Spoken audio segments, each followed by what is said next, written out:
Қайырлы күн, қымбатты көрермендер, менің каналыма қош келдіңіздер. Бүгін сіздермен жұмсақ үлпілдек шелпектің рецептісімен бөлісемін. Бізге қажетті заттар: бөлме температурасындағы жұмыртқа, ас тұзы, қант, жылытылған сүт және де ұн қажет.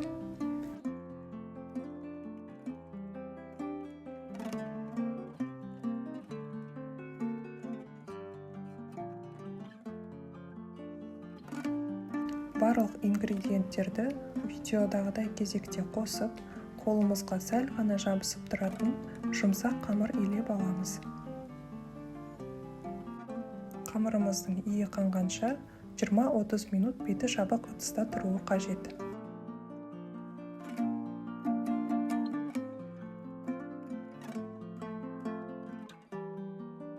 Қамырымызды 7 бөлікке бөліп, молырақ ұн салып жайып аламыз.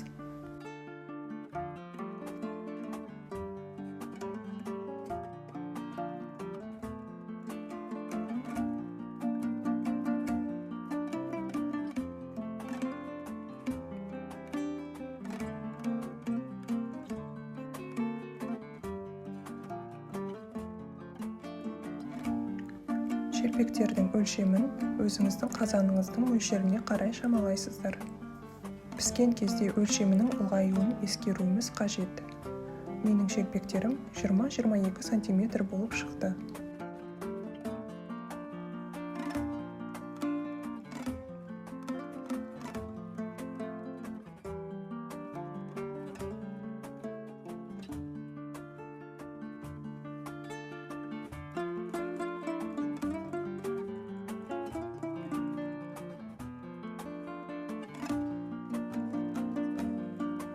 Шелпектерді орамалмен жауып, майымызды дайындап аламыз. Сұйық май мен тоң майды араластырып, кулинарлық май жасаймыз. Ондай майға піскен шелпек бауырсақтарымыз майлы емес, әдемі болып шығады. Қатты қызып тұрған отқа шелпектің әр жағын 7-8 секундтан пісіріп аламыз. Бастысы көп ұстап қоймау қажет.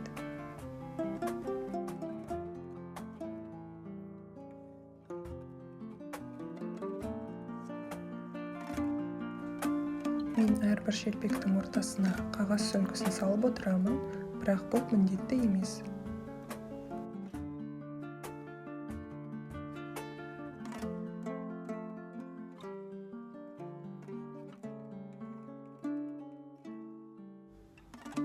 Мінекей шелпектеріміз дайын. Астарыңыз дәмді болсын, ниеттеріңіз қабыл болсын.